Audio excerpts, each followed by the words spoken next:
आइए साथियों, आप सभी का जेके कंपटीशन सेंटर में हार्दिक स्वागत है। आइए आज की करंट अफेयर्स देखते हैं। आंध्र के मुख्यमंत्री ने शुरू की वाईएसआर बीमा योजना।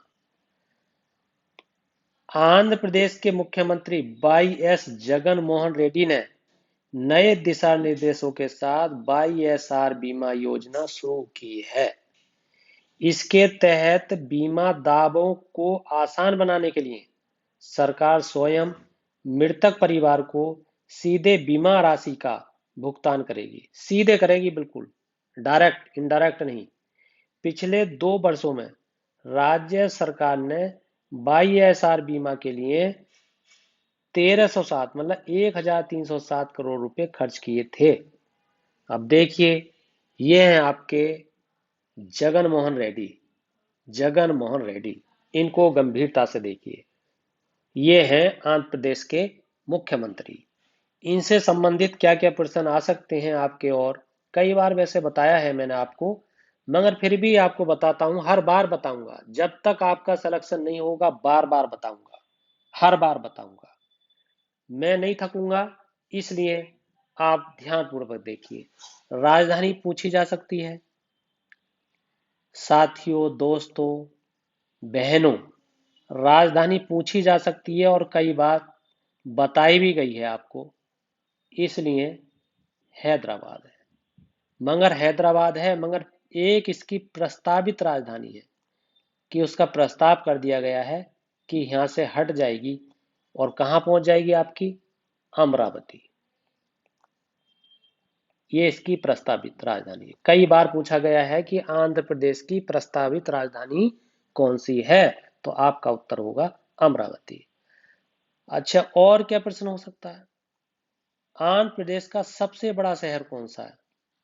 सबसे बड़ा शहर, ये कई बार कंपटीशन में आया है और ये बहुत ही चर्चित शहर है, इसलिए कंपटीशन में आता है। विशाखापत्तनम, ये विशाखापत्तनम है। और क्या प्रश्न हो सकता है? और आपका, हाँ, राजकीय वृक्ष पूछा जा सकता है। राजकीय वृक्ष, ये नीम है। और क्या प्रश्न पूछा जा, जब वृक्ष पूछा जाएगा तो फूल भी पूछा जा सकता है, जो चमेली का है। जब फूल की बात हुई है तो वहां पशु भी आएंगे सुगंध को लेने के लिए, और वो आता है काला हिरण। यह है राजकीय पशु, हिरण है मगर काला है। पक्षी, अगर हीरा काला है तो पक्षी तोता है जो हरा है। और क्या हो सकता है? हाँ, नृत्य बहुत प्रसिद्ध है वहां का, जिसे कूच कूच कुची पुड़ी कहते हैं, कुचिपुड़ी। और क्या भाषा आपको आंध्र प्रदेश की बहुत बार मिलाने भी आ जाती है।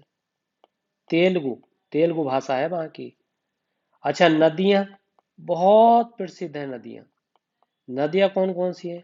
आपकी कृष्णा नदियां हैं, आपकी गोदावरी नदी है, ये भी आपको ध्यान रखना है। और एक प्रश्न और कई बार आया है जो जनगणना से संबंधित है। साक्षरता कितनी है? 67.41% है। ये आपको ध्यान रखना है, ये संपूर्ण जानकारी है। साथियों, अगर टेट में भी आता है नहीं, तो आप करंट तो पढ़ रहे हैं, मगर अगर आप इसे देखेंगे तो स्टैटिक जीके है जो 50 नंबर की आती है, वो भी मैं तैयार कर रहा हूं। इसे अगर गौर से देख लेते हैं तो पैट, पैट जो परीक्षा है, जिसका कि आपकी 20 अगस्त को होने वाली है, 100% 50 से 60 नंबर आएंगे केवल करंट देखने से ही। सारी चीजें, क्यों? क्योंकि साथियों को ये पता नहीं है कि पैट का जो करंट अफेयर्स है, पैट का जो पेपर है, उसमें 10 नंबर की करंट अफेयर्स आती है, और उसकी 10 नंबर की अपठित हिंदी आती है, 5 नंबर की सामान्य हिंदी आती है, 10 नंबर का जागरूकता पे सवाल आते हैं, 5 नंबर का संविधान आता है, 5 नंबर का इतिहास आता है, 5 नंबर का भूगोल आता है, 5 नंबर का अर्थशास्त्र आता है। मैं उनसे संबंधित सारे प्रश्न आपको करा रहा हूं इसी में। और उससे अलग भी करा रहा हूं वीडियो बना करके। आइए आगे देखते हैं। जुट जाइए, हर हालत में एग्जाम निकलेगा। अगर आप इस जेके कंपटीशन सेंटर से जुड़ जाते हैं तो आपका हर हालत में एग्जाम निकलेगा। और बाकी आप मुझसे संपर्क तो करिए, मैं हूं आपके साथ। आइए आगे देखते हैं। यह है एक चूहा, मगर चूहा कौन सा है? फिर से मिली विलुप्त चूहे की प्रजाति। ये चूहा आपका विलुप्त हो चुका था, और विलुप्त 150 साल पहले विलुप्त हो गया था ये। अब तुरंत ऑस्ट्रेलिया में उत्पन्न हो गया। पूरी दुनिया में चहल पहल मच गई। सारे अखबार, पर्यावरणविद, पर्यावरण प्रेमी, भूगोलिक प्रेमी, भूगर्भ वैज्ञानिक बड़े खुश कैसे हो गए। आइए इसे पढ़ते हैं। पश्चिमी ऑस्ट्रेलिया के द्वीपों में द्वीप 150 वर्ष पहले विलुप्त हो चुके चूहे की प्रजाति फिर से मिल गई। गोल्ड का माउस, जिसे सीडोमिस गोल्डी के नाम से भी जाना जाता है, आमतौर पर पूर्वी अंतर्देशीय ऑस्ट्रेलिया में बरसों पहले पाया गया था, लेकिन 1840 के दशक के बाद गायब हो गया। 1840 का दशक था, ये चूहा गायब हो गया। चूहे की ये प्रजाति काले चूहे के समान थी, लेकिन आकार में थोड़ी छोटी और अधिक सामाजिक थी। सामाजिक था, जहां पर लोग होते हैं वहां भी आराम से बैठ जाता है, डरता नहीं है, बाशर्ते इसे ना मारा जाए तब। अब साथियों, ये तो करंट की बात है। अब स्टैटिक जीके देख लीजिए, इसकी क्या हो सकती है। ऑस्ट्रेलिया जो महाद्वीप है, कई बार आया है। विश्व का सबसे छोटा महाद्वीप कौन सा है? सबसे छोटा है, ये प्रश्न आता है। विश्व का सबसे छोटा महाद्वीप, तो आपका उत्तर हो जाना चाहिए ऑस्ट्रेलिया। ये आपको ध्यान रखना है। और क्या ध्यान रखेंगे आप, जिसे बहुत, ऑस्ट्रेलिया को एक नाम और है जिसे लैंड ऑफ कंगारू कहते हैं। लैंड ऑफ कंगारू ऑस्ट्रेलिया को कहा जाता है। ये आप ध्यान रखेंगे कि लैंड ऑफ कंगारू किसे कहा जाता है, किस देश का नाम है, तो किस देश का उपनाम है, तो आपका उत्तर होगा ऑस्ट्रेलिया का। प्रश्न ऐसा आएगा, लैंड ऑफ कंगारू किसे कहा जाता है, किस देश को कहा जाता है? ऑस्ट्रेलिया को, अमेरिका को, पाकिस्तान को, चीन को, तो आपका उत्तर होगा ऑस्ट्रेलिया को। सबसे छोटा महाद्वीप कौन सा है? ऑस्ट्रेलिया है। और आपका एशिया है, यूरोप है, तो आपका उत्तर होगा ऑस्ट्रेलिया। अच्छा, एक है बड़ा, सबसे बड़ी मूंगे की चट्टान कहाँ पाई जाती है, तो वो भी आपका उत्तर होगा ऑस्ट्रेलिया। ऑस्ट्रेलिया में मूंगे की चट्टान, मूंगे की चट्टान, ये आप ध्यान रखेंगे। और इस चट्टान को, मूंगे की चट्टान को ग्रेट बैरियर रीफ कहा जाता है। कभी आपसे पूछा जाए कि ग्रेट बैरियर रीफ क्या है, तो आप कहेंगे मूंगे की चट्टान, अर्थात इसका एक नाम और है जिसे पिरबाल भित्ति भी कहते हैं। मैंने पीछे की करंट अफेयर्स में बहुत ही विस्तार पूर्वक इस पे बताया है। आइए साथियों, और क्या हो सकते हैं। प्रमुख नदी बहुत पूछी गई है, लड़के बड़े कंफ्यूज हुए हैं। प्रमुख नदी, मतलब प्रमुख नदी कौन सी है, उसका नाम है डार्लिंग नदी। ये बहुत अच्छे से याद कर लीजिए इसको। वहां की राजधानी, ऑस्ट्रेलिया की राजधानी भी मिलाने में आती ही है, कैनबरा है, कैनबरा। अच्छा, राजधानी पूछी जाती है, मुद्रा भी आती है कि ऑस्ट्रेलिया की मुद्रा क्या है, तो ऑस्ट्रेलियाई डॉलर है। ये आप ध्यान रखें, है डॉलर, मगर कौन सा? ऑस्ट्रेलियाई। ये आपका कई बार क्वेश्चन आता है। और क्या हो सकता है, ऑस्ट्रेलिया महाद्वीप में कुल कितने देश हैं? महाद्वीप में कुल देशों की संख्या पूछी जाती है, तो आपका उत्तर होना 3, इसलिए सबसे छोटा महाद्वीप कहा जाता है। और ये ही इससे महत्वपूर्ण प्रश्न है, इन्हें आप स्टैटिक जीके के हिसाब से देख लीजिए, जो पेट में आपके बिल्कुल पूरी तरीके से सटीक रामबाण है, एकदम से सटीक। आइए आगे देखते हैं। अगला और महत्वपूर्ण, अंटार्कटिका में 18.3 सेंटीग्रेड रिकॉर्ड गर्मी की पुष्टि। बहुत ही बेहतरीन खबर द इंडियन एक्सप्रेस में, द डाउन टू अर्थ में, द इकोनॉमिक्स टाइम्स में बहुत ही विस्तार से बताई गई है कि ये है आपका अंटार्कटिका, बिल्कुल बर्फीला क्षेत्र, और फिर भी 18.3 सेंटीग्रेड रिकॉर्ड गर्मी। पहली बार संयुक्त राष्ट्र विश्व मौसम विज्ञान संगठन ने अंटार्कटिक के लिए 18.3 डिग्री सेल्सियस, मतलब 64.9 डिग्री फ़ारेनहाइट के एक नए अधिकतम तापमान रिकॉर्ड पुष्टि की है।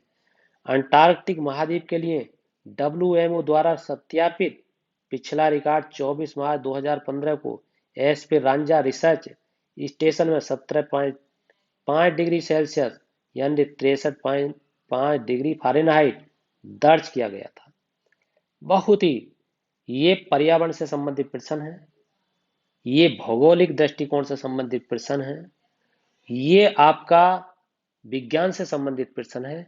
इसे आप कंठस्थ कर लीजिए कि अंटार्कटिका में ये हो रहा है 18.3 सेंटीग्रेड रिकॉर्ड। अब अंटार्कटिका से और क्या स्ट्रेटेजी की आ सकती है? अंटार्कटिका जो है ये इसलिए प्रसिद्ध है कि विश्व का सबसे ठंडा क्षेत्र है, विश्व का, दुनिया का सबसे ठंडा क्षेत्र, इसलिए ये एक तो ठंडा क्षेत्र है, और क्या है? और एक प्रश्न हो सकता है कि सबसे पहले इस अंटार्कटिका क्षेत्र में सबसे पहले पहुंचने वाले भारतीय का नाम क्या है? सबसे पहले पहुंचने वाले, सबसे पहले, सबसे पहले पहुंचने वाले भारतीय, ये कई बार कंपटीशन में आया है, तो आपका उत्तर होगा GS सिरोही। सिरोही साहब हैं जो सबसे पहले पहुंचे। और क्या हो सकता है? और आपका, हाँ, यहाँ पर तीन अनुसंधान, भारतीय अनुसंधान है, तीन भारतीय अनुसंधान है जो आते हैं कि अंटार्कटिक क्षेत्र में कौन से तीन भारतीय अनुसंधान है, या उनमें से पूछ लेता है कि कौन नहीं है। तो आपका एक है आपका दक्षिणी गंगोत्री, दक्षिणी गंगोत्री है, दक्षिणी गंगोत्री, और एक आपका है मैत्री, एक आपका मैत्री है, और एक आपका भारतीय है, भारतीय है, भारतीय नहीं भारतीय, ये पूछा जा सकता है। हाँ, अगर एक प्रश्न और भी बन सकता है आपका कि दक्षिण गंगोत्री की स्थापना कब हुई? 1984 में, ये आप बता सकते हैं। मैत्री की कब हुई? इसकी 1990 में हुई। भारती की कब हुई? 2012 में हुई। ये आपका प्रश्न बन सकते हैं, इसे आप महत्वपूर्ण तरीके से ध्यान आपको रखना है। आइए आगे देखते हैं। अगला और लास्ट प्रश्न है, लास्ट खबर है, लास्ट समाचार है जो आपके लिए महत्वपूर्ण है। एक संधि से आधिकारिक तौर पर हट गया तुर्की। एक संधि से, क्या संधि की महिलाओं ने? बड़ी जबरदस्त संधि की, दुनिया में हाहाकार है इस संधि का। बहुत शुभ समाचार पहुंचाया गया महिलाओं के द्वारा। क्या है? तुर्की औपचारिक रूप से 1 जुलाई 2021 को महिलाओं की हिंसा से बचाने वाली एक ऐतिहासिक अंतर्राष्ट्रीय संधि से हट गया। कैसे हट गया? राष्ट्रपति रेसेप तैयप एर्दोगन ने महिलाओं के खिलाफ हिंसा का मुकाबला करने के लिए अपनी कार्य योजना की घोषणा की है, जिसमें न्यायिक प्रक्रियाओं की समीक्षा, सुरक्षा, सेवाओं में सुधार और हिंसा पर डेटा एकत्र करने जैसे लक्ष्य शामिल हैं। ये इसकी महत्वपूर्ण खबर है। अब आप, ये तुर्की है, तो तुर्की, तुर्की से क्या क्या हो सकता है? तुर्की, हाँ, तुर्की की राजधानी हो पूछी जा सकती है, कई बार आई है। तुर्की की राजधानी क्या है? अंकारा है, अंकारा, ये आपको ध्यान रखना है। और क्या हो सकता है? इसका भी सबसे बड़ा शहर पूछा जा सकता है, सबसे बड़ा शहर तुर्की का। बहुत इतिहास में तो कक्षा 6 की किताब में भी है, इस्तानबुल, इस्तानबुल, ये नाम है इसका। भाषा क्या है तुर्की की? तो तुर्की की भाषा तुर्की है। और क्या हो सकता है? तुर्की का एक उपनाम है जिसे कहते हैं यूरोप का मरीज। यूरोप का मरीज कई बार कंपटीशन में आया है कि यूरोप का जो मरीज है वो किस देश का उपनाम है। आपका उत्तर होगा तुर्की। और एक आप ऐतिहासिक जानकारी दे देता हूं। एक थे कमाल पाशा तुर्की के, और ये थे पहले राष्ट्रपति। पहले राष्ट्रपति। अब पहले राष्ट्रपति थे ये तो महत्वपूर्ण बात है, मगर इससे भी महत्वपूर्ण है तुर्की का जो निर्माता, यानी तुर्की का निर्माता आ जाए कि तुर्की का निर्माता किसे कहा जाता है, या फिर ये आ जाए कि तुर्की का पिता किसे कहा जाता है। तुर्की का पिता किसे कहा जाता है, या फिर ये आ जाए आपका तुर्की का जनक कौन है। तुर्की का जनक। ये तीन प्रकार से प्रश्न पूछे जाते हैं, या तो ये होगा या फिर ये होगा। और उत्तर क्या होगा? कमाल पाशा। क्यों? क्योंकि यही पहले राष्ट्रपति बने थे, इसलिए तुर्की का जनक भी इन्हें कहा जाता है, तुर्की का निर्माता भी इन्हें कहा जाता है, तुर्की का जनक भी इन्हें ही कहा जाता है। आइए दोस्तों, ये महत्वपूर्ण जानकारी थी। जिन साथियों ने पिछली वीडियो करंट की नहीं देखी है, इतनी जानदार तरीके से करंट पढ़ाया गया है। जड़ से इसी तरीके से समझाता आया हूं कि जो एक बार देख रहा है वो बार बार देख रहा है। पूरे मंथ, जून मंथ की करंट अफेयर्स करा दी गई है, जिसमें कि 200-250 प्रश्न है।